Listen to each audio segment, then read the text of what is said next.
Using magnetic fields and radio wave pulses, an MRI can look right through you to determine what's going on under the skin. The magnet is incredibly powerful. It's up to 30,000 times stronger than the Earth's magnetic field. To make an MRI scanner, they weld aluminum casing around the magnet, creating a tunnel in the center for the patient. The seams must be extremely tight because the tube will also contain the super cold liquid helium, which will make the magnet so incredibly powerful. Once the welds are complete, they cap the magnet and transfer it to a test chamber. They pump helium gas into the tube and activate a vacuum system that sucks out the air in the chamber. A sensor confirms there are no leaks and the welds are tight. They now construct a second aluminum tube around the magnet. This will act as an insulating shield.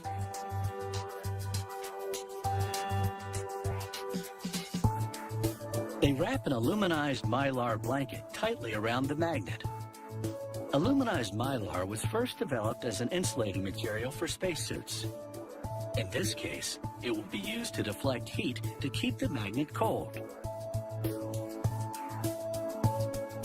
They now insert the magnet into a steel shell. This is known as the vacuum vessel. The air will be pulled from the space between it and the magnet, creating a vacuum which will serve as another insulator.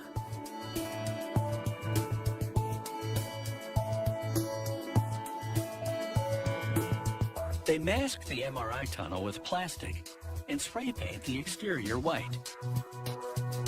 The paint will protect the steel from rust. Next, they install a refrigeration unit known as the cold head. The cold head will maintain the helium around the MRI's primary magnet at the incredibly chilly temperature of minus 452 degrees Fahrenheit. This will keep the helium in a liquid state. Without the cold head, significant amounts would vaporize and be lost. They now pump the liquid helium into the magnet. It's one of the coldest things on the planet, and the fill nozzles turn frosty. Exposed to this extreme cold, the magnet loses all electrical resistance and becomes a superconductor, generating intense magnetic fields. With the MRI magnet complete, they move on to the gradient coil, which will control the orientation of the image with electrical pulses.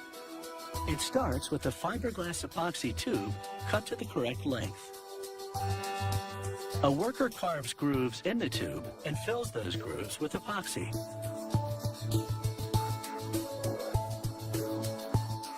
He then winds copper wire into the epoxy-filled grooves, and it adheres, forming the gradient coil.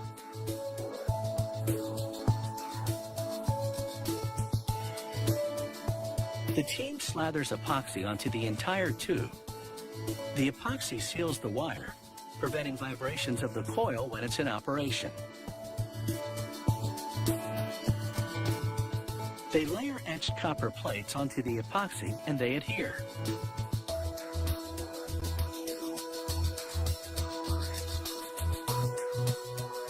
They wrap the coil tightly with Teflon cloth.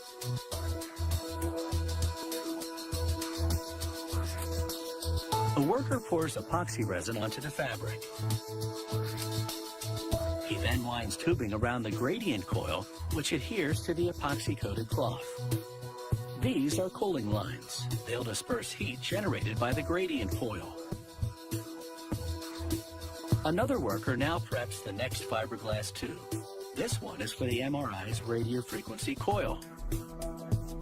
There's much more to come before this MRI scanner is ready to provide an inside look at the human body. So stay tuned.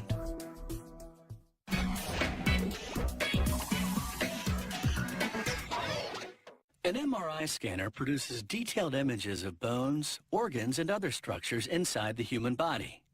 It does this by generating a strong magnetic field that causes the body's hydrogen atoms to align and send a signal. The result is a picture that could lead to a diagnosis. Work on the MRI's radiofrequency coil is underway. A technician attaches plastic risers and pads to the fiberglass core. The risers and pads will hold the circuitry parts at a uniform level. She applies adhesive-backed strips of copper from one band of risers to the other. These copper strips are the antenna. They'll send and receive signals from the body and relay them to a computer to produce the MRI image.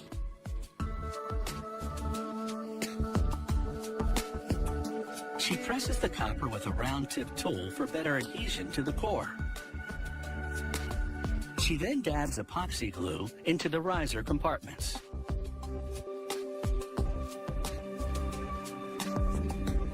She inserts capacitors into the glue-filled compartments.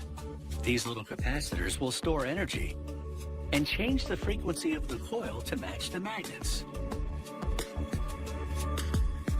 The technician solders the ends of the capacitors to the copper antenna as she builds the circuitry.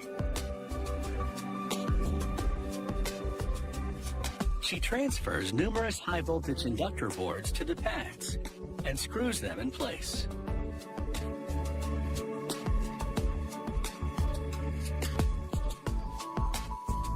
Next up are cable splitter units. Another technician installs one near an inductor board. She routes some of the cables from the splitter to several of the inductors.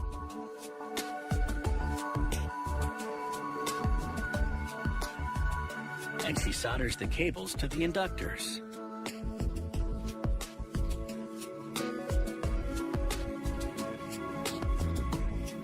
She places a plastic cable track on the side of the radio frequency coil and snakes the main power cable through it.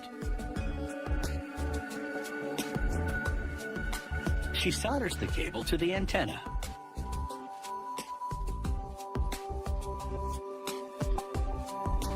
The technician stiffens the copper antenna with composite boards to dampen vibrations when the MRI is in operation. She applies epoxy around all the cables. The epoxy secures the cables to keep them from moving around and making noise. The MRI's radio frequency coil is complete and ready to be put to the test.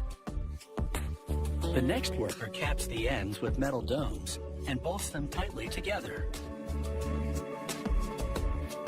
She pumps highly pressurized air into the capped radio frequency coil. She sprays soapy water over the exterior of the coil and looks for air bubbles. Bubbles in the soapy residue would indicate a leak, which would disrupt airflow in the MRI. With the radio frequency coil leak-free, they now slide it into the gradient coil, which has gained an outer fiberglass shell since we last saw it.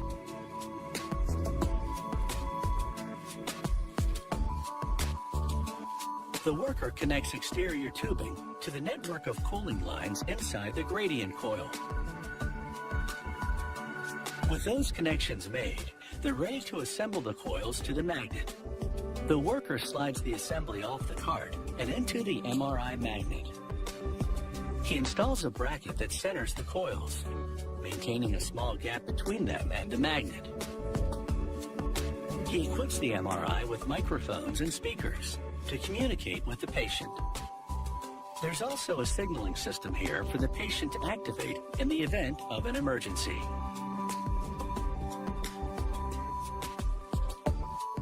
Now for the ultimate test.